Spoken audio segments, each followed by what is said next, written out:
कसे आहात? चला तर आज मस्त ना एकदम मऊ लुसलुशीत खिचडी बनवायची बरं का. खूप मस्त होते. चला तर मग पाहूया. साबुदाणा घ्यायचा आहे आपल्याला. 1 वाटी घेतलेली आहे मी छोटा. स्वच्छ धुवून घ्यायचा आपल्याला 2 ते 3 पाण्याने. साबुदाणा धुतल्याच्या नंतर साबुदाण्याच्या वरती थोडंसं पाणी राहील इतकंच पाणी आपल्याला ठेवायचं आहे. खूप पाणी बिलकुल ठेवायचं नाही. आणि 2 ते 3 तासासाठी आपल्याला छान साबुदाणा भिजवून द्यायचा आहे. रात्रभर भिजवला तरी काहीच हरकत नाही. 2-3 तासात मी बघू शकता आपला साबुदाणा किती मऊ लुसलुशीत भिजलेला आहे. त्याच्यासाठी मी थोडेसे कच्चे शेंगदाणे आणि हिरवी मिरची वाटणार आहे.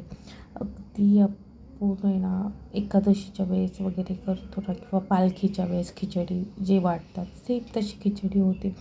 खूप छान होते. आणि ना छान साबुदाणा भिजल्याच्या नंतर इथे आपल्याला आधीच थोडासा भाजलेल्या दाण्यांचा कूट मिक्स करायचा आहे. खायला एकदम छान लागला. शेंगदाण्याचा कूट तुमच्या आवडीप्रमाणे तुम्ही कमी जास्त करून घेऊ शकता.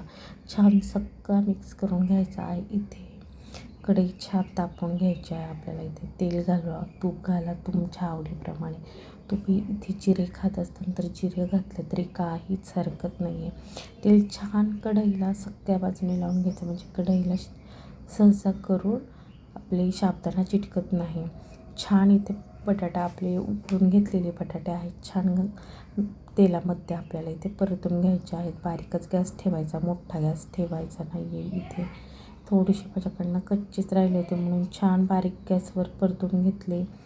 साबुदाणा सगळा इथे मिक्स करून घ्यायचा. स्टीलची कढई आहे म्हणून थोडंसं चिटकतं, काही हरकत नाही आहे. नंतर पूर्ण निघून जाते. इथे छान आपली बघू शकता मोकळी झालेली आहे. एकदम मऊ होते.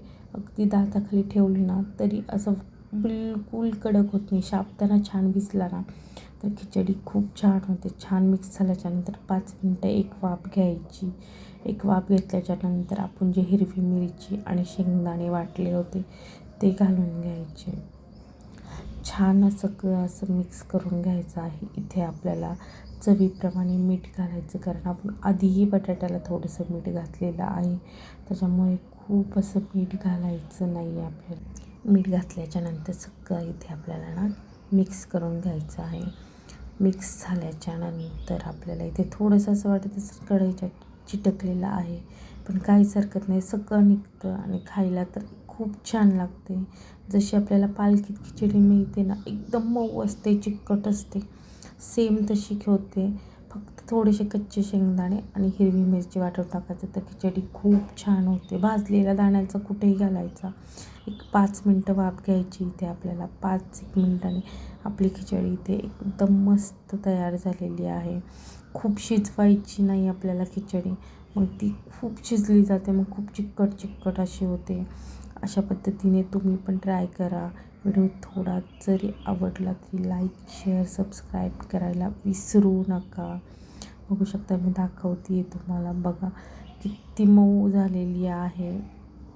बिलकुल कडक खिचडी झालेली नाही आहे. चला तर मग बाय.